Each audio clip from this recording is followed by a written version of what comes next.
இந்த நாளில் கர்த்தர் இந்த நாளின் வார்த்தைக்கு ஆதாரமாய் இந்த கீவேர்ட்ஸ் டியூட்ரானமி சாப்டர் 33 verse 28, உபாகமும் 33ஆம் அதிகாரம் வசனம் 28. ஹல்லேலூயா. இஸ்ரவேல் சுகமாய் தனித்து வாசம் பண்ணுவான்.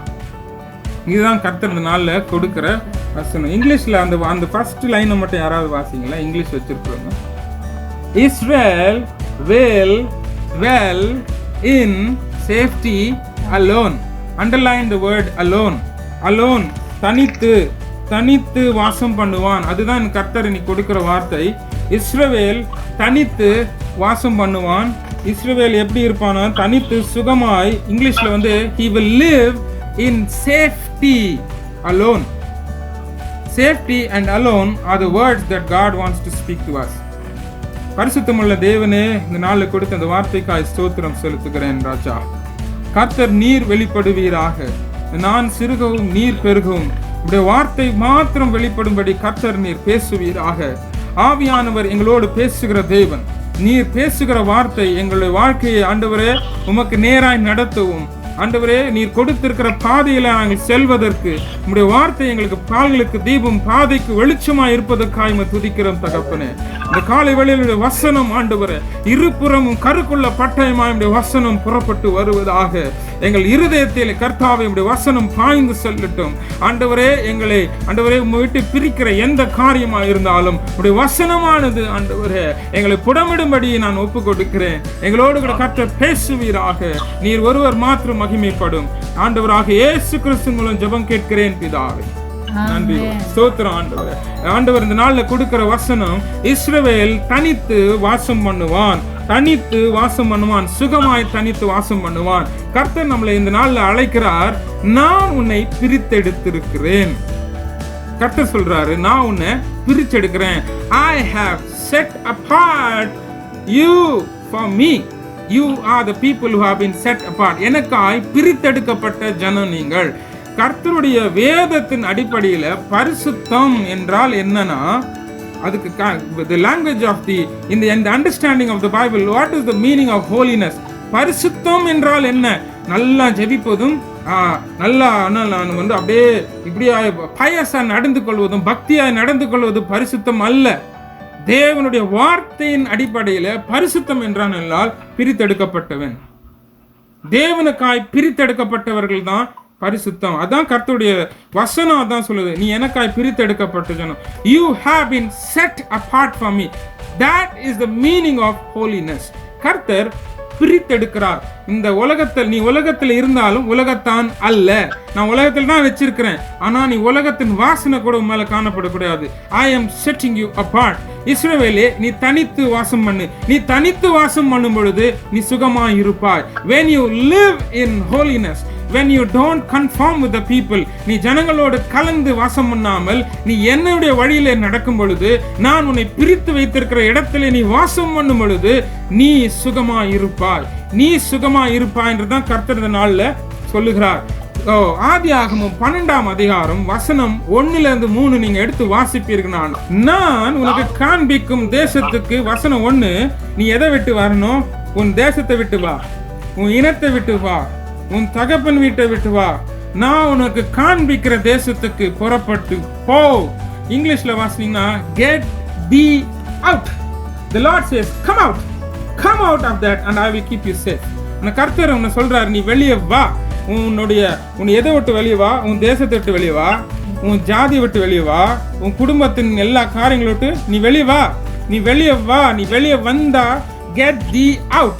Come out, says the Lord. When you come out, I will bless you, says the Lord. கர்த்தர் என்ன சொல்றாருன்னா, நீ ஏன் வெளியே வந்தான் என்ன பண்ணுவேன்னா, ஃபர்ஸ்ட் வசனம் 2 என்ன சொல்லு? உன்னை பெரிய ஜாதி ஆக்குவேன். கர்த்தர் சொல்ற ஆசீர்வாதம், நீ வெளியே வந்துட்டனா நான் உன்னை பெரிய ஜாதி ஆக்குவேன். 2, உன் பேரை நான் பெருமைப்படுத்துவேன். I will make your name known, says the Lord. Second, third win, நீ ஆசீர்வாதமாய் இருப்பாய். கர்த்தர் சொல்றாரு, நான் உன்னை சாபமாக்க மாட்டேன், நீ மற்றவங்களுக்கு நீ இடரலா இருக்க மாட்டேன், மற்றவங்களுக்கு நீ ஆசீர்வாதமாய் இருப்பாய். அப்புறம் உன்னானு கர்த்தர் கொடுக்கிறார், நீ எவனை நீ ஆசீர்வதிச்சாலும் நான் அவனை ஆசீர்வதிப்பேன், நீ யாரை சபிச்சாலும் நான் சபிப்பேன். பூமியில் உள்ள வம்சங்கள் எல்லாம் உன்னால் ஆசீர்வதிக்கும். கர்த்தர் சொல்கிறார், இதெல்லாம் எப்போ வரும்னா நீ வெளியே வா. Come out first. I cannot bless you as long as you stay in that place. Abraham ஊர் என்ற ஒரு இடத்துல இருந்தார். ஏன் கர்த்தர் அந்த தேசத்தை விட்டு வெளியே சொல்றாருன்னா, அந்த ஊர் என்ற தேசத்துல நாம் பார்க்கணும், விக்கிரக ஆராதனை அங்க இருந்தது. விக்கிரக ஆராதனை பில்லிசுனியம் சொல்லுது. உலகத்தை போல ஆபிரகாமுக்கு தேவன் யாருன்றதே தெரியாது, அதுக்கு முன்னாடி தெரியாது. ஆனா தேவன் ஆபிரகாமை வெளியே அழைக்கிறார். கர்த்தர் வெளியே வா, நீ வெளியே வா, அந்த தேசத்தை உன்னுடைய விக்கிரகத்தை விட்டு வா, உன்னுடைய மாம்சத்தை விட்டு வா, உன்னுடைய எல்லா பழக்கத்தை விட்டு வெளியே வா, நீ வெளியே வா, நீ அங்க இருக்கிற வரைக்கும் என்னால் உன்னை ஆசீர்வதிக்க முடியாது. நாம் நம்முடைய பழைய நிலைமைக்குள்ள இருக்கும் வரை கர்த்தரால் நம்மளை ஆசீர்வதிக்க முடியாது. கர்த்தர் சொல்றாரு, நான் பாவத்தை வெறுக்கிறேன், பாவியை வெறுப்பதில்லை. நல்லா வித்தியாசம் புரிஞ்சுக்கணும். கர்த்தர் பாவியை வெறுப்பதில்லை, பாவத்தை வெறுக்கிறார். கர்த்தர் God cannot coexist with sin. God cannot coexist when flesh is ruling. கர்த்தர் சொல்றார், நம்முடைய வாழ்க்கையில மாம்சம், பாவம், பிசாசு ஆளுகை செய்யற இடத்துல, விக்கிரக ஆராதனை ஆளுகை செய்கிற இடத்துல கர்த்தர் அங்க வாசம் பண்ண முடியாது. நமக்கு ஆசீர்வாதம்ன்றதான் நம்ம எதிர்பார்க்க கூட. கர்த்தரே நமக்கு ஆசீர்வாதம். ஏன் ஆபிரகாமுக்கு தேவன் ஆசீர்வதித்தார்னா, கர்த்தர் ஆபிரகாமு கூட இருந்தார். ஆசீர்வாதம் தேடி போக கூடாது. கர்த்தரே நமக்கு ஆசீர்வாதம். அவருடைய பிரசன்ஸ் தான் நமக்கு ஆசீர்வாதம் தவிர ஏதோ ஒரு மெட்டீரியல் வர்றது ஆசீர்வாதம் கிடையாது. The presence of the Lord itself is a blessing. என்ன ஆசீர்வாதம் கர்த்தர் கொடுக்கிறார்னா, யோசித்து பாருங்க, நானே உனக்கு கேடகமும், நானே உனக்கு I am your sword and your shield. நானே உனக்கு கேடகமும் உனக்கு பட்டயம்னு ஆண்டவர் சொல்றார். அந்த வசனத்துக்கு போவோம். அதுக்கு முன்பாக கர்த்தர் சொல்றாரு 3ஆம் வசனத்துல, ஆதியாகமம் 12:3 கர்த்தர் சொல்றாரு, I will bless those who bless you, I will curse those who curse. இது என்னத்தை குறிக்குது? நீ யாருன்னா பார்த்து நீ அழிஞ்சு போயிடுறான்னு சொன்னா அவன் செத்து போயிடுவான். நீ யாரா போச்சு நீ நல்லா இருறான்னு சொன்னா அவன் நல்லா இருப்பான். இது எதை குறிக்கிறது? This denotes that we walk in authority. இது கர்த்தர் கொடுக்கிற அதிகாரத்தை கொடுக்கிறது. you become the mouthpiece of God. யார் ஆசீர்வதிக்க முடியும், யார் சபிக்க முடியும்? கர்த்தரால் தான் அது முடியும். அந்த அதிகாரத்தை, this is the authority transfer that God gives to you when you come out. When God says come out, I will bless you, he will give you, not just bless you, he will give you authority. authorityல நடக்கிற அந்த தேவனுடைய அந்த authority அதிகாரத்துல நடக்கிற வல்லமை எப்போ கிடைக்குன்னா, பரிசுத்தத்துக்காக நம்மளை ஒப்பு கொடுப்போம். when you பரிசுத்தனாது set apart, when you set apart, நான் கர்த்தருக்கால் தெரிந்து கொள்ளப்பட்ட ஜனம், நான் இப்படியெல்லாம் உலகத்தார போல வாழ முடியாதுன்னு சொல்லி நீ என்னை பிரித்தெடுக்கும் பொழுது நீ கர்த்தருடைய automatically you fall under the anointing of the leadership. அந்த கர்த்தருடைய அதிகாரத்துக்குள்ள அத்தாரிட்டிக்குள்ள நீ வருகிறாய். நீ சொல்றதெல்லாம் கர்த்தர் அப்படியே செய்வார். You become the mouthpiece of God. You are just a representative of God on earth.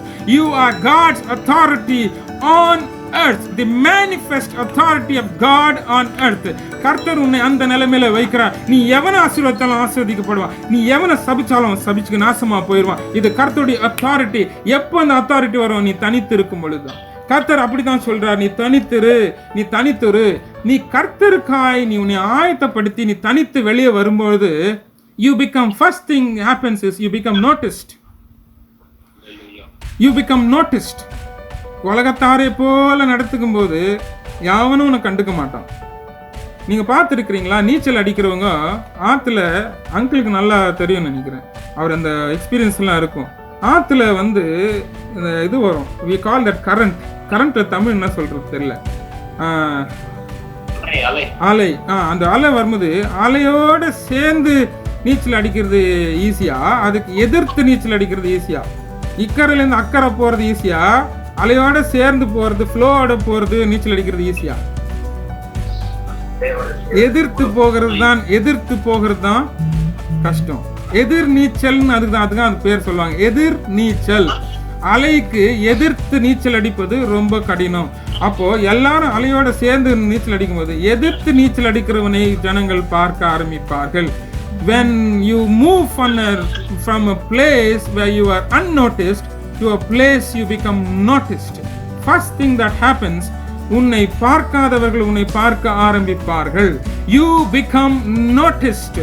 ஜனங்கள் உன்னை பார்க்க ஆரம்பிப்பாங்க. இவன் யாரு? தனித்து இருக்கிறானே, நம்மளோட கலக்கம் இதுல நம்ம எல்லாம் எப்படி இருக்கோம், இவன் மட்டும் தனித்து இருக்கிறானே, something is wrong with you. People begin to think you are foolish. இவனுக்கு ஏதோ மர கலந்துருச்சுன்னு கூட யோசிப்பாங்க. யோசிக்கிறவங்க யோசிச்சுட்டு போட்டோம், அதை பத்தி கவலை இல்லை. நம்ம மர கலந்துருக்கா இல்ல அதிகாரத்தில் இருக்கிறோம்னா கர்த்தருக்கு தெரியும். அது நமக்கு இருந்தா போதும். ஜனங்கள் நம்மளை நோட்டீஸ் பண்ண ஆரம்பிப்பார்கள். when you become noticed, remember you have come out. you have come out, says the Lord. நீ வெளியே வரும்போது ஜனங்கள் உன்னை பார்ப்பார்கள். they will see the changes in you. they see something is different with this guy, something is different with this girl. ஏதோ ஒரு வித்தியாசத்தை கர்த்தர்க்காக. ஆனா இன்னொருத்தவங்க நம்மள நோட்டீஸ் பண்ணுவான். second person who notices us is our enemy. புரியுதுங்களா? தேவன் ஒன்னு கர்த்தர் நம்மளை நோட்டீஸ் பண்ணுவாரு, செகண்ட் மனிதர்கள் நம்மளை நோட்டீஸ் பண்ணுவாங்க, மூன்றாவது பிசாசு நம்மளை நோட்டீஸ் பண்ணுவாங்க. கர்த்தர் என்ன சொல்றாருன்னா, நான் உன்னை வெளியே அழைக்கிறேன், நீ உன் ஜனத்தை விட்டு, உன் இனத்தை விட்டு, உன் ஜாதியை விட்டு, உன் குடும்பத்தை விட்டு நீ வெளியே வா. நான் உனக்குன்னு ஒரு இடத்தை வச்சிருக்கிறேன், உனக்கென்று ஒரு பரிசுத்த ஸ்தலத்தை நான் வச்சிருக்கிறேன், உனக்கென்று ஒரு அழைப்பின் இடத்துல நான் வச்சிருக்கிறேன், அதிலே நீ தரித்திரு. ஆபிரகாமோடு வந்தவர்கள் 2 பேர். ஆபிரகாமும் வந்தார், ஆபிரகாம்ன்றது ஒரு பேரு. அவரோட லோத்தும் வந்தார். லோத்துக்கு அவருக்கு ஆபிரகாமுக்கு கொடுத்த இடத்துல ஆபிரகாம் தரித்திருந்தார். அவர் இருந்த இடம் அவ்வளவு ஒன்றும் செழிப்பா ஒன்றும் இல்லை. ஆனா லோத்துக்கு கண்களில் என்ன தெரிஞ்சிச்சு? சோதோம் குமாரா ரொம்ப அழகா தெரிஞ்சிச்சு, ரொம்ப செழிப்பா தெரிஞ்சிச்சு. ஜனங்க அட்வைஸ் பண்ணுவாங்க, நீ ஏன்பா இந்த நிலைமையில இருக்கிற, அங்க பாரு, அங்க போனா உனக்கு இன்னும் நல்லா கிடைக்குமே, நீ அங்க போக வேண்டியதானே. why don't you choose this path? this will give you more returns. this will give you into place of like prosperity. it will take you into greener land. pastures இருக்குது, அங்க பச்சை பச்சையா தெரியுது, அங்க போக வேண்டியதானே. எதுக்கு நீ இந்த வறட்சியான இடத்துல இருக்கிற? ஜனங்கள் நோட்டீஸ் பண்ணுவாங்க. ஆனால் ஆபிரகாம் தனக்கு தேவன் கொடுத்திருக்கிற இடத்துல தரித்து இருந்தார். அந்த இடம் செழிப்பா இல்லை, அந்த இடம் வறட்சியா தான் இருந்தது. ஆனால் ஆபிரகாம் தரித்திருந்தார், அவர் வளர்ந்தார். ஆபிரகாம் இன்க்ரீஸ்ட், அவருடைய சொத்து அடைஞ்சு செல்வ சீமானா இருந்தான் Abraham எழுதப்பட்டுகிறது. he was a blessing. நீ ஆசீர்வாதமா இருப்பான்னு சொல்றது கர்த்தர் சொன்னது அப்படியே நிறைவேறினது. ஆபிரகாம் தரித்திருந்தார், கொடுத்த இடத்துல இருந்தார், கொடுத்த காலிங்ல இருந்தார், பரிசுத்தத்தில் இருந்தார், தனித்து வாசம் பண்ணினார். ஆபிரகாம் ஆசீர்வதிக்கப்பட்டார், தேவன் சொன்னது நிறைவேறினது. லோத்துக்கு சோதோம் குமாரா பச்சை பச்சையா தெரிஞ்சது, போனார், என்ன ஆனது உங்களுக்கு தெரியும், அழிவுக்கு நேராய் போனார். கர்த்தர் கொடுக்கிற இடத்துல, கர்த்தர் கொடுக்கிற ஸ்தலத்துல தரித்திருக்க கற்றுக்கொள்வோம். கர்த்தர் நம்மளை அழைத்திருக்கிறது எதுக்கு? பரிசுத்தத்துக்காக. நான் பரிசுத்தராய் இருக்கிறது போல நீங்களும் பரிசுத்தராய் இருங்கள். கர்த்தர் சொல்றார், நீ அப்படி பரிசுத்தராய் இருந்தால், கர்த்தர் சொல்றார், உபாகமம் 33:29, டியூட்ரானமி 33:29, இஸ்ரவேலே நீ பாக்கியவான், கர்த்தரால் ரட்சிக்கப்பட்ட ஜனமே, உனக்கு உனக்கு உனக்கு ஒப்பானவன் யார்னு கர்த்தர் கேட்கிறார். உனக்கு ஒப்பானவர் யார்? கர்த்தர் சொல்றார், உனக்கு சகாயம் செய்யும் கேடகம், மகிமை பொருந்திய பட்டயம் யாரு? நானே. பரிசுத்த ஆவியானவர் சொல்றார், எல் நிசி ஸ்பீக்கிங் டு யூ, நானே உனக்கு கேடகம், நானே உனக்கு பட்டயம். எப்பொழுது? இஸ்ரவேல் தனித்து வாசம் பண்ணும் பொழுது. இஸ்ரவேல், when you set apart your life, when you set apart yourself for holiness, I myself will be your sword and your shield. The I am speaks to you. நானே உனக்கு என்ன சகாயம் செய்ய கேடகம், மகிமை பொருந்திய பட்டயம் நானே என்று கர்த்தர் சொல்கிறார். கர்த்தர் உன் பட்சத்தில் இருக்கும்போது எவனும் விரோதமாக எழும்ப முடியாது. when God is your shield, when God is your sword, no man or no force of hell can come against you. That is the word of God today for us. ஆனால் இந்த நேரத்தில் கர்த்தர் சொல்றாரு, உன் மேல நோட்டீஸ் பண்ற இன்னொருத்தனும் இருக்கிறான், சத்ருன்னு ஒருத்தர் இருக்கிறான். அவன் என்ன சொல்றான்? சத்ருவானவன் கர்ஜிக்கிற சிங்கத்தை போல எவனை விழுங்கலாம் என்று கர்ஜித்து சுற்றி திரிகிறான். சத்ரு நம்மளை எப்படி தெரிகிறானா? எங்கேயோ ஒரு இடத்துல உட்கார்ந்து இல்ல, சுற்றி சுற்றி திரிகிறான். he comes around in circles. நம்ம உலகத்தோடு நம்ம தரித்திருக்கும் போது, உலகத்தை போல வேஷம் தரித்த போது பிசாசு நம்ம கண்டுக்கல. ஆனா இப்ப என்ன பண்றான்? அவன் சுற்றி சுற்றி வருகிறான். எவனை விழுங்கலாமோ என்று வகை தேடி சுற்றி திரிகிறான். ஒரே இடத்துல உட்கார்ந்து இல்ல. he comes around in circles. he comes around in circles. இதை நான் ஒரு எக்ஸாம்பிளோட நான் சொல்றேன். கர்த்தர் உன் கேடகமாய் உன் பட்டயமாய் இருக்கும் பொழுது சத்ரு உன் மீது கண்ணோக்கமாய் இருக்கிறான். எவனை எப்படி விழுங்கலாம் என்று பார்த்து கொண்டிருக்கிறான். அப்போ சத்ரு என்ன செய்யறான்றதுக்கு ஒரு எக்ஸாம்பிள் சொல்றேன். நீங்க என்னாகமும் 22ஆம் அதிகாரத்துல 2ஆம் வசனத்துல நீங்க பார்க்கும் பொழுது என்னாகமும் Numbers chapter 22 verse 2, here we see the example of how the enemy comes around in circles. எப்படி பிசாசு நம்மளை சுற்றி திரிகிறான், நாம் தனித்திருக்கும் பொழுது எப்படி நம்மளை சுற்றி வரான்றதுக்கான ஒரு எக்ஸாம்பிள் இங்க இருக்குது. இங்க பாலாக் என்ற ஒரு ராஜா இருக்கிறான். அவன் என்னன்னா மோவாபியர்களின் ராஜாவை இருந்தான். அவன் பாலாக் என்பவன் இவன் இஸ்ரவேலர்கள் தனித்திருக்கிறதை அவன் கண்டு கொண்டான். இஸ்ரவேலர்கள் என்ன பண்ணாங்கன்னா, அது ப்ரீவியஸ் சாப்டர் நீங்க வாசிச்சு பார்த்தீங்கன்னா, இஸ்ரவேலர்களோடு தேவன் பட்டயமாக இருந்தார், கேடகமாக இருந்தார். அவர் தேவன் சொல்றார், அமோரியர்களுடைய அவங்களுடைய நாட்டுக்கு போய் அவங்கள நீங்க யூ டெசிமேட் தெம்னு சொல்றாங்க. அப்போ அவங்க போய் அமோரியர்களுடைய தேசத்துக்கு போய் அவங்களை முற்றிலுமா அடித்து போட்டு அவங்களுடைய எல்லைகளை அவங்க இஸ்ரவேலர்கள் படித்து கொண்டார்கள். இதை நீங்க ப்ரீவியஸ் சாப்டர்ல வாசித்து பார்க்கலாம். இதை பாலாக் என்ற ராஜா பார்க்கிறான். அவன் மோவாபியர்களின் ராஜா. அவன் பார்க்கிறான், ஐயோ இந்த ஜனம் இவ்வளவு பலம் பொருந்திய ஜனமா இருக்கிறது, இவங்களை மேற்கொள்றது ரொம்ப கஷ்டம், தேவன் இவங்களோடு இருக்கிறார் என்றதை இந்த ராஜா, இந்த புரதேசத்தின் ராஜா அவன் அறிந்து கொண்டான். அப்போ இவன் என்ன பண்றான்னா, பாலாம் என்ற ஒரு இவன் ப்ராஃபெட் இடத்துல அவன் போறான். பாலாம்ன்றதுக்கு பிழையாம் என்ற அர்த்தம். தமிழ்ல பிழையாம் என்ற ஒரு ஆரக்கிள். அவன் ஒரு ப்ராஃபெட் கிட்ட அவங்க போறான். போயிட்டு அவனை சொல்றான், நீ இந்த தேசத்தை நீ சபித்தாயானால், இந்த ஜனங்களை சபித்தாயானால், I will get some leverage. எனக்கு ஒரு ஹோல், எனக்கு ஒரு வீக்னஸ் கிடைக்கும், இவங்களை டிஃபீட் பண்ண முடியும். These people are blessed, but I want you to come and curse them so that I can defeat. இவனுக்கு பயம் வந்துருச்சு, எங்க நம்மளையும் இவங்க தூக்கி சாப்பிடுவாங்களோன்ற பயம் வந்ததுனால என்ன பண்ணுகிறான், இவன் பாலாம ஹையர் பண்றான். come and curse them for me. உங்களுக்கு எல்லாருக்கும் தெரியும், பாலாம் என்ன செய்யறாரு, 4 மலைகள் மேல ஏறி போறாரு. ஒவ்வொரு மலையிலும் ஏறி போய் ஒரு பலிபீடத்தை ஆயத்த பண்ணி அங்க பலி கொடுத்து என்ன பண்றாரு, இவங்களை சபிக்கணும்ட்டு என்ன பண்றாரு, அவர் பலி செலுத்தி தேவனிடத்துல ஜெபம் பண்ணும்போது கர்த்தர் என்ன சொல்றாரு, நான் உங்களை ஆசீர்வதிக்க தான் நான் ஆசீர்வதிப்பேன். ஏன்னா ஆபிரகாம் சொல்லியிருந்தார், நீ ஆசீர்வதிக்கவே நீ உன்னை சபிக்க முடியாது. I will bless you said the Lord. அதனால ஆபிரகாமை ஆசீர்வதிப்பது கர்த்தருக்கு பிரியம். அதனால இஸ்ரவேலை ஆசீர்வதிப்பது கர்த்தருக்கு பிரியம். ஜனங்களை சபிக்கணும்னு வரான், ஆனா முடியல. 4 டைரக்ஷன்ல வரோம். 4 இந்த இடத்துல போய் பார்ப்போம், ட்ரை பண்றாங்க, முடிக்கல. சபிக்கணும்னு பண்றாங்க, முடிக்கல, ஆசீர்வதிச்சிடுறாங்க. சரி, பாலாக் என்ன சொல்றான், let's go to the other direction. 4 டைரக்ஷன்ல போறாங்க. 4 டைரக்ஷன்ல போய் ட்ரை பண்றாங்க. 4 இடத்துலயும் இஸ்ரவேலுக்கு கிடைத்தது என்ன, ஆசீர்வாதமே. So they end up in failure. அவங்களால இஸ்ரவேலை சபிக்க முடியல. ஏன்னா கர்த்தரே அவளுக்கு கேடகமும் அவளுக்கு பட்டயமாய் இருந்தார். The Lord himself, the Holy Spirit was the shield and the sword. Now how to overcome them? சத்ரு எப்படி வருவானா, சுற்றி வருவான். He is relentless. He will never give up. எங்கடா லூஸ் பாயிண்ட் கிடைக்கும், எங்கடா வீக்னஸ் கிடைக்கும், சுற்றி வருவான். அவன் சுற்றி வருகிற சத்ருவா இருக்கிறான். நம்ம எல்லாருக்கும் ஒரு பொதுவான சத்ரு இருக்கிறான். அவனுடைய நோக்கம் எல்லாம் என்னன்னா, though sometimes we may give up, the enemy doesn't give up. அவன் எப்பவுமே சுற்றி திரிகிறான், எவனை எந்த இடத்துல விழுத்தலாம் என்று. அப்போ தி கவுன்சில் ஆஃப் பாலாம், பிலேயாமினுடைய கவுன்சில்னு சொல்லப்படுகிறது. இதை நீ எங்க வாசிக்கலாம்னா, ரெவலேஷன் 2:14, வெளிப்படுத்தின அதிகாரம் 2ஆம் அதிகாரம் 14ஆம் வசனத்துல இவன் ஒரு பிளான் கொடுக்கிறான். இஸ்ரவேலின் ஜனங்களை எப்படி அழிப்பது என்றதுக்கு ஒரு பிளான் கொடுக்கிறான்.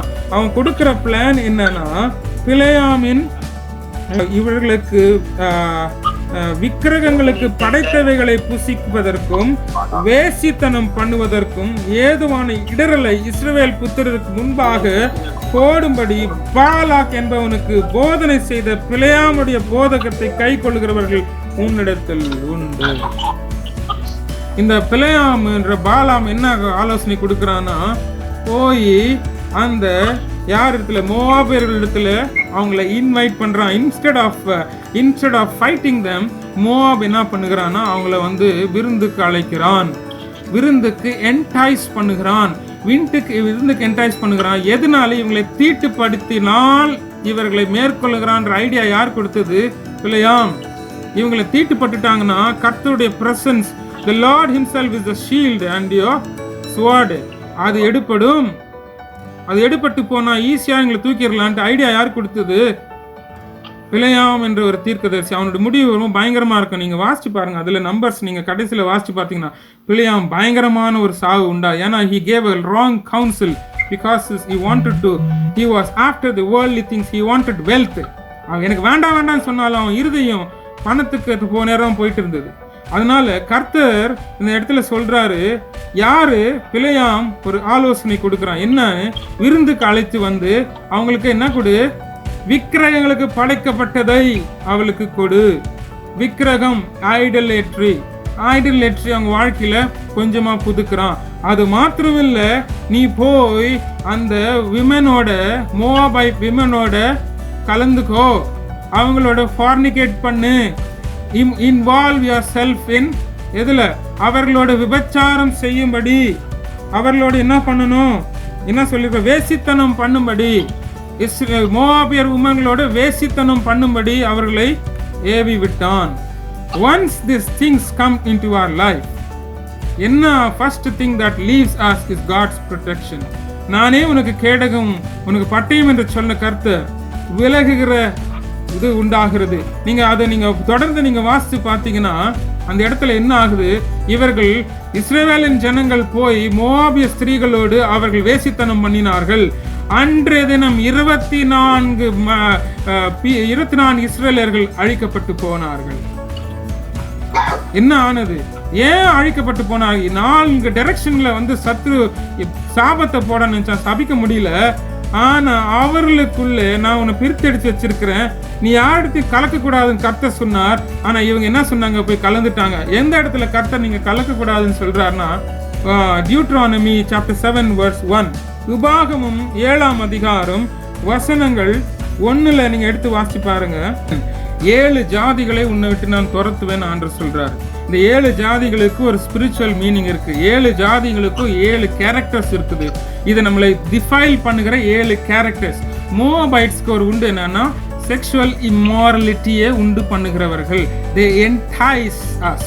ஸோ இந்த 7 ஜாதிகளை கர்த்தர் உன்னை விட்டு நான் துரத்துவேன், ஐ வில் டெசிமேட் தெம்னு சொல்லிட்டு கர்த்தர் சொல்றார். இவங்களை நீங்க அழிச்சிடணும். நீங்க தொடர்ந்து வாசிக்கும் பொழுது வசனம் 2:3 கர்த்தர் சொல்ற, அதே அதிகார வசனம் 2:3 சொல்ற, நீ அவங்களோட கலக்க கூடாது. கர்த்தரோட இன்ஸ்ட்ரக்ஷன் சொல்லிட்டாரு, நீ தனித்து தான் வாசம் பண்ணணும், நீ அவங்களோட கலக்க கூடாது. கர்த்தர் தெளிவா சொல்ற. வசனம் 2:3 நீங்க வாசிக்கோங்க.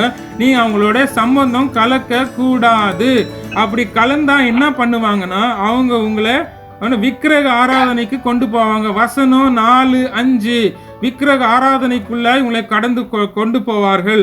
அப்புறம் என்ன பண்ணுவாங்க? நீங்க எனக்காக பரிசுத்த ஜனம், வசனம் 6ல சொல்லியிருக்கிறார் கர்த்தர், நீ பிரித்தெடுக்கப்பட்டவன், நீ பரிசுத்தத்துக்காக அழைக்கப்பட்டவன், நீ பரிசுத்த ஜனம்.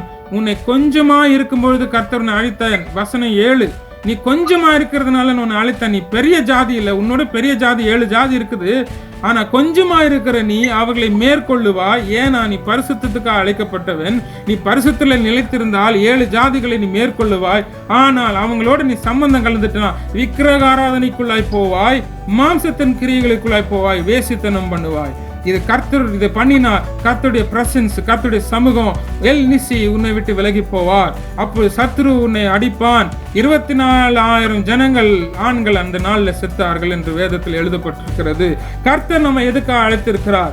தேவன் நம்மளை பரிசுத்தத்துக்காக அழைத்திருக்கிறார். உபாகமும் 8ஆம் அதிகாரம் 19ஆம் வசனத்துல சொல்லுகிறார், உன் கண்கள் கண்ட பெரிய சோதனைகளையும் அடையாளங்களையும் அற்புதங்களையும் தேவனாகிய கர்த்தர் உன்னை புறப்படை பண்ணின காண்பித்த பலத்த கையையும் ஓங்கிய புயத்தையும் நன்றாய் நினைத்து அவர்களுக்கு பயப்படாதிரு. நீ பார்த்து பயப்படுகிற எல்லா ஜாதிகளுக்கும் ஜனங்களுக்கும் தேவன கர்த்தர் அப்படியே செய்வார். தேவன் சொல்றாரு, நான் உங்களை பரிசுத்தத்துக்காய் கர்த்தர் அழைத்திருக்கிறேன், நான் உன்னை பரிசுத்தத்துக்காக அழைத்திருக்கிறேன். 18:9 கர்த்தர் சொல்றாரு, 19ல உன் தேவனாகிய கர்த்தரை நீ மறந்து, 8:19 வேற தேவர்களை பின்பற்றி அவர்களை சேவித்து அவர்களை பணிந்து கொள்வாயானால் நிச்சயமாய் அழிந்து போவீர்கள் என்று உங்களுக்கு சாட்சியாய் அறிவிக்கிறேன். You will surely die. You will surely be destroyed. God does not say you may be destroyed. என் பேச்சை நீங்க கேட்டு வேற தேவர்களை பின்பற்றி அவங்க வழியில் நீங்க போன you will die. அன்னைக்கு 24,000 ஜனங்கள் ஆண்கள் இறந்து போனார்கள்.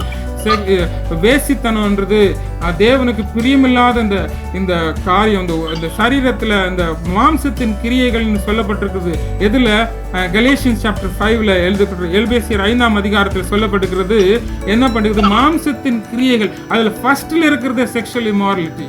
இந்த காரியங்கள் அடுத்தது ஐடலேட்ரி வரும். இதுல உலகத்தோட கலக்கிறது காரியங்கள் வரும். இதெல்லாம் என்னது? ஆக்ட்ஸ் ஆஃப் தி ஃப்ளஷ், மாம்சத்தின் கிரியைகள், பிரிவினை உண்டாக்குறது, டிசென்ஷன், இதெல்லாம் மாம்சத்தின் கிரியைகள். இதெல்லாம் நமக்குள்ள செயல்படும் பொழுது கர்த்தருடைய ப்ரொடெக்ஷன் நம்ம விட்டு விலகும். ஐடலேட்ரி நமக்குள்ள வரும், விக்கிரக ஆராதனை வரும். நான் சொல்லுவீங்க, பிரதர் நான் விக்கிரக ஆராதனை பண்ணல, நான் எங்கள் வீட்டில் சிலையெல்லாம் வைக்கிறதே கிடையாது, ஒன்றுமே கிடையாது. யார் சொல்கிறீங்க விக்கிரக ஆராதனை? உன் வாழ்க்கையில் கர்த்தருக்கு கொடுக்க வேண்டிய ஸ்தலத்தை எடுத்துக்கொண்டாலும் அது விக்கிரகமே. கர்த்தருக்கு கொடுக்க வேண்டிய நேரத்தையும், கர்த்தருக்கு கொடுக்க வேண்டிய காலங்களையும், கர்த்தருக்கு செய்ய வேண்டிய ஊழியத்தையும் எது எடுத்துக்கொண்டாலும் அது உன் வாழ்க்கையில விக்கிரகமாய் தான் காணப்படும். வசனம் அப்படிதான் சொல்லுது. கர்த்தரை ரீப்ளேஸ் பண்ற எந்த காரியமா இருந்தாலும் அது நம்முடைய வாழ்க்கையில விக்கிரகங்களை கொண்டு வரும். என்ன நான் எந்த ஃபார்னிகேஷனும் வேசித்தனம் பண்ணலையே, நான் எப்படி சொல்றீங்க?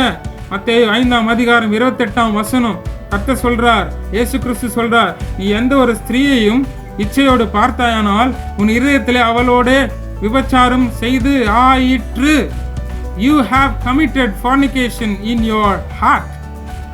அப்போ நம்ம இந்த ஸ்டாண்டர்ட்ல நம்ம இருக்கிறோமான்றதை நம்ம கர்த்தர் இந்த கால வேளையில் நம்ம அழைக்கிறார். நான் உங்களை பரிசுத்தத்துக்கு அழைத்திருக்கிறேன். I have set apart my people. I have set apart. உன்னை நான் பரிசுத்தத்துக்கு அழைத்தேன். பரிசுத்தம் என்னது? தேவனுக்காக பிரிந்து வாழ்வது. இந்த கடைசி வசனத்தோட நான் சொன்ன மாதிரியே முடிச்சிடறேன். ரோமருக்கு எழுதின அதிகாரம் 12ஆம் அதிகாரம் 2ஆம் வசனம். பரிசுத்தத்தை குறித்து கர்த்தர் என்ன சொல்லுகிறார்? What is holiness? நீங்கள் இந்த பிரபஞ்சத்துக்கு ஒத்த வேஷம் தெரியாமல் தேவனுடைய நன்மையும் பிரியமான சித்தம் என்னென்றது பகுத்தறியத்தக்கதாக உங்கள் மனம் புதிதாகிறதுனாலே மறுரூபம் ஆகுங்கள். கர்த்தர் இந்த காரியத்தோடு தான் கர்த்தர் நம்மளோட பேசுகிறார். Renew your mind. அது கர்த்தர் என்ன சொல்றார்? Do not conform to the pattern of the world. Brother எல்லாரும் பண்றாங்க, நானும் பண்றேன். எல்லாரும் இதை செய்யறாங்க, நானும் செய்யறேன். எல்லாரும் இதை உடுத்துறாங்க, நானும் உடுத்திக்கிறேன். எல்லார் வீட்லயும் இது இருக்குது, என் வீட்லயும் இருக்கட்டும். எல்லாரும் பண்றாங்க, இதுல என்ன தப்பு இருக்குது? எல்லாரும் ஒரே வழியில் நீச்சல் அனுப்புவாங்க. எதிர் நீச்சல் பண்றதுதான் கஷ்டம். It's easy to swim with the flow, but it's difficult to swim against the current. எல்லாரும் செய்யறாங்க பிரதர், நானும் செய்யல, இதெல்லாம் தப்பு. நான் உன்னை பிரித்தடிச்சிருக்கிற மகனே, நீ எதிர் நீச்சல் போட தான் உன்னை கர்த்தர் அழைத்திருக்கிறேன். கர்த்தர் சொல்றார், அதுதான் உன் வாழ்க்கையில பரிசுத்தம். Do not conform to the pattern of the world. எல்லாரும் செய்யறாங்கன்றதுனால இதை நியாயப்படுத்த முடியாது, கரெக்ட் ஆயிராது. நான் உன்னை பிரித்தெடுத்திருக்கிறேன். எல்லாரும் சொல்றாங்க, நேபுகாத்நேசர் சொல்றாரு, bring all the wise men and give them the royal food. எல்லாத்தையும் கூட அவங்களுக்கு. ஆனா 4 பேர் சொன்னாங்க, ஷாத்ராக், மேஷாக், அபேத்நேகோ, தானியேல் சொன்னாங்க, நாங்க இதுல எல்லாம் கலக்க மாட்டோம். No no no no no, this is not for us. இது எங்களுக்கு அடுத்தவைகள் அல்ல. எல்லாரும் சாப்பிட்றாங்க, இவ்வளோ உச்சிதமான உணவு, இவ்வளோ ஃபர்ஸ்ட் கிளாஸ் சாய்ஸ் ஃபுட்டு கிடைக்குது, ஏமா வேணான்றீங்க? இல்லை இது எங்களுக்கு இல்லை. No no no no, we are not chosen for this. We have been set apart. அப்படிப்பட்ட ஜனங்கள் they become noticed. அவங்க அப்படி சொன்னவனே எத்தனையோ வைஸ்மேன் இருந்தாங்க, ஆனால் அங்கே 4 பேர் மாத்திரம்தான் they stood out. வசனம் சொல்றது they stood out. அவங்க சொன்னாங்க, நீங்க எல்லாம் போய் சிலைக்கு வணஞ்சுக்கோங்க, எங்களால் முடியாது, உயிர் போனாலும் போது பரவாயில்ல, நாங்க சிலைக்கெல்லாம் வணங்க முடியாது. நாங்கள் பிரித்தெடுக்கப்பட்டவர்கள், நாங்கள் பிரித்தெடுக்கப்பட்ட ஜாதி, நான் கர்த்தருக்காய் தெரிந்து கொள்ளப்பட்டவன். உலகத்தாரை போல விக்கிரகத்துக்கு நான் வணங்க மாட்டேன், எந்த சிலைக்கு நான் வணங்க மாட்டேன், எந்த அதிகாரத்துக்கு நான் விட மாட்டேன், எந்த உணவையும் நான் போய் சாப்பிட மாட்டேன், உலகத்துக்கு விக்கிரகத்தை படிச்சதை நான் போய் தின்ன மாட்டேன். I have been called out, says the Lord. Today the Lord speaks to us. If there's something that is keeping you out. The Lord says, come out. Come out today. நான் போயிட்டு இன்னொரு சான்ஸ் கிடைக்கும், இன்னொரு நாள் வரும், அப்போ நான் பார்த்துக்கிறேன் இதெல்லாம். எனக்கு இன்னொரு சான்ஸ் வராமலே போயிடும். இன்னொரு சான்ஸ் பண்ண பர்த்திமேயுன்ற ஒரு குருடன் இருந்தான். ஏசு கிறிஸ்து அவன் வராருன்னு தெரிஞ்சான். அவன் நினச்சானா எப்படியும் ஏசு கிறிஸ்து இப்படியே வந்து தான் போவார், இன்னைக்கு விட்டுருலாம், இன்னொரு நாளைக்கு வர நம்ம ஃப்ரீயாக இருக்கும் போது, நம்மளுக்கு எதுவுமே வேலை இல்லாத போது, அவர் இன்னொரு தடவை வரும்போது தாவீதின் குமாரே எனக்கு இறங்குன்னு அப்போ சொல்லிக்கலாம், இன்னைக்கு விட்டுருலான்னு விட்டானா. This is one chance I have. I will not leave this golden opportunity. சில நேரங்களில் கர்த்தர் நம்மளுக்கு ஒரு சான்ஸ் தான் கொடுப்பார், திரும்ப வந்து போகாது. We should not take God's grace for advantage. Never should we fall into that kind of delusion. நம்ம எப்பவுமே கர்த்தருடைய கிருபை நாளைக்கும் இருக்குன்ற ஒரு ஏமாற்றத்தில் நம்ம போயிடக்கூடாது. சில நேரங்களில் ஒரு ஆப்பர்ச்சுனிட்டி தான் கொடுப்பான். பர்த்திமேயுக்கு ஒரே opportunity. That was his golden opportunity.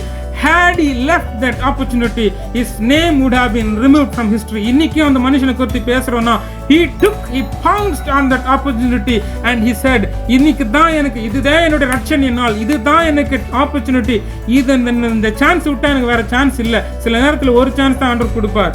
You pounce on that opportunity, get hold that up, and God will elevate you, catapult you into a new realm. Supernatural increase வரும். எங்கேருந்து எதிர்பார்க்காத இடத்துல இருந்து God will begin to flow blessings into your life. நீ எதிர்பார்க்காத blessings will come to you from the place where you least expect. God will bless you through those routes. அப்படிதான் கர்த்தர் செய்வார். அந்த நாள் சொல்றார், இந்த நாள்ல கர்த்தர் என்னோட பேசியிருந்தால் this is the opportunity, this will not come by again. பர்த்திமேயுக்கு ஒரே ஆப்பர்ச்சுனிட்டி தான் கர்த்தர் கொடுத்தார். மறுபடியும் வராது. நாளைக்கு பார்த்து கொள்ளலாம். நான் ஈவினிங் போயிட்டு நான் ஜெபிக்கும் போது இது குறித்து நான் யோசிச்சு பார்க்குறேன். Maybe I will consider. There will not come another time where you can consider. ஜனங்களை கர்த்தர் நம்மளோட பேசுகிறார். அந்த நேரில் கர்த்தர் நம்மளை பிரித்தெடுத்துக்கிறார். பரிசுத்த ஆவியை நம்ம வாழ்க்கையில் செய்கிற ஒரு காரியம், நம்மளை பிரித்தெடுக்கிற தேவன். அவர் ஏதோ ஒரு ஆவி இல்லை, அவர் பரிசுத்த ஆவி. He is a God, he is holy. He is not just the Spirit of God, he is the Holy Spirit. நான் பரிசுத்த தேவன் என்று கர்த்தர் சொல்லுகிறார். ஆண்டவரை கர்த்தரை பரலோகத்தில் எப்படி தொழுதுகிறாங்க? அவர் மகத்துவ தேவன், வல்லமையுள்ள தேவன் சொல்றாங்க. சேனைகளின் தேவனாகிய கர்த்தர் பரிசுத்தர், பரிசுத்தர், பரிசுத்தர், பரிசுத்தர் என்று ஓயாமல் தூதர்கள் அவர்களை முகம் குப்புற விழுந்து 24 மூப்பர்களும் முகம் சாஷ்டாங்கமாய் விழுந்து எப்படி கர்த்தரை தொழுது கொள்கிறார்கள்? வல்லமையுள்ள தேவன் என்று சொல்றாங்களா? மகத்துவம் என்று சொல்றாரா? இல்ல. தேவனின் சேனைகளின் தேவனாகிய கர்த்தர் பரிசுத்தர். The Lord of the host is holy. He is the holy. He is the name of God is holy. நான் பரிசுத்தராயிருப்பதால் நீங்களும் பரிசுத்தராயிருங்கள். எப்படி பரிசுத்தமாய் இருப்பது?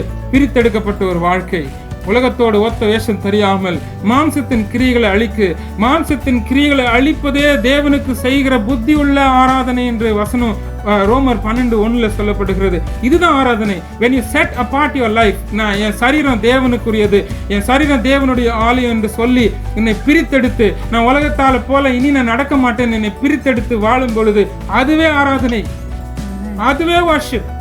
That is the worship. தேவனுடைய சித்தம் அறிஞ்சு கொள்றது எப்படி? நான் அப்படிதான் அறிஞ்சு கொள்ள முடியும். இதுவே புத்தி உள்ள ஆராதனை. அப்பதான் தேவனுடைய பர்ஃபெக்ட் அண்ட் ப்ளீசிங் வில் அறிஞ்சு கொள்ள முடியும். மனதும் புதிதாகும், கர்த்தருடைய சிந்தை நமக்குள்ள உண்டாகும், கர்த்தர் நம்மை புதிதான வழியில நடத்துவார். இந்த கர்த்தர் அழைக்கிறார், வெளியே வா. Come on, I'm going to pray just 1 minute. அதுக்கப்புறம் ப்ரே செஷனுக்குள்ள போவோம். கர்த்தர் என்று அழைக்கிறார். எது நம்மளை உலகத்தோட 7 ஜாதிகளை உன்னை விட்டு நான் துரத்துவேன் கர்த்தர் சொல்லியிருக்கிறார். அந்த 7 ஜாதிகளுக்கு 7 கேரக்டர்ஸ் இருக்கு. இப்ப விவரித்து சொல்ல எனக்கு நேரம் இல்லை. ஆனா கர்த்தர் இந்த ஜாதிகளோட நீ கலவே கூடாது. You will not go back, says the Lord. If you tend to go back, the protection will be lifted, says the Lord. இன்னைக்கு கர்த்தர் வார்னிங் கொடுக்கிறார். நீ திரும்ப அந்த பழைய ஜாதிகளோட கலக்க நீ முயற்சி கூட செய்யக்கூடாது, அதை குறித்து நினைக்கவும் கூடாது. If you try to go back to your old ways, says the Lord, the protection will be lifted, says the Lord.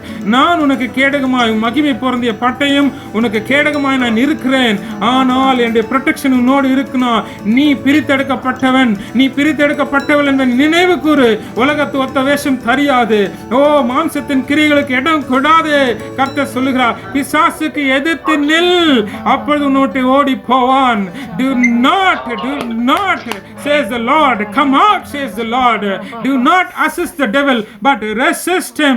அதுக்கு முன்பாக கர்த்தருக்கு கீழ்ப்படியுங்கள், பிசாசுக்கு எதிர்த்து நில்லுங்கள், அப்பொழுதுதான் அவன் ஓடி போவான். கர்த்தருக்கு முதலாவது கீழ்ப்படியணும், பிசாசுக்கு அப்போதான் எதிர்த்து நிற்கணும், அப்பொழுதுதான் அவன் ஓடி போவான். சும்மா பிசாசை எதிர்த்து நின்னா ஓட மாட்டான். கர்த்தருக்கு கீழ்ப்படிந்தால் தான் அவன் அப்பொழுதுதான் எதிர்த்து நிற்க பலனை கர்த்தர் கொடுப்பார். அப்பொழுதுதான் பிசாசு நம்ம விட்டு ஓடி போவான். கர்த்தருக்கு கீழ்ப்படியாமல் பிசாசுக்கு எவ்வளவுதான் எதிர்த்து நின்னாலும் சத்ரு உன்னை சுற்றி சுற்றி வருவான். எவனை விழுங்கலாம் என்று கர்ஜித்து உன்னை சுற்றி சுற்றி வருகிற சிங்கத்தை போல அவன் வந்து கொண்டே இருப்பான். அவனை எதிர்கொள்கிற ஒரே வல்லமை நம்மளுக்கு கர்த்தர் கொடுத்திருக்கிற பரிசுத்தம். When we walk in holiness, we walk in the authority of God. We walk in the very authority of God. நம் வாயிலிருந்து புறப்படுகிற வார்த்தை வல்லமுள்ளதா இருக்கும், அதிகாரம் உள்ளதா இருக்கும். பிசாசு உன் முன்பாக நடுங்க ஆரம்பிப்பான். ஓ, பரிசுத்தமே உனக்கு பலன் மகளே, பரிசுத்தமே உனக்கு பலன் மகனே. பரிசுத்தம் உனக்கு ப்ரொடெக்ஷன் மாத்திரம் இல்ல, அது உனக்கு அதிகாரம். நீ பரிசுத்தத்துல நடக்கும் பொழுது பிசாசு உனக்கு முன்பாக நடுங்குவான். ஒரு வார்த்தை பேசினால பிசாசு உனக்கு முன்பாக நடுங்குவான். பரிசுத்தத்தை பார்த்து பிசாசு நடுங்குவான் என்று கர்த்தர் சொல்லுகிறார். நீ பரிசுத்தத்திலே வாழும் பொழுது எல்லா பிசாசும், அவன் சகல கோட்டைகளும், அவன் சகல தந்திரங்களும் உன் காலுக்கு கீழே மகனே, உன் காலுக்கு கீழே மகளே என்று கர்த்தர் இந்த கால வேலை அளிக்கிறார். கர்த்தர் உன்னை பரிசுத்தத்துக்கு அழைத்திருக்கிறார்.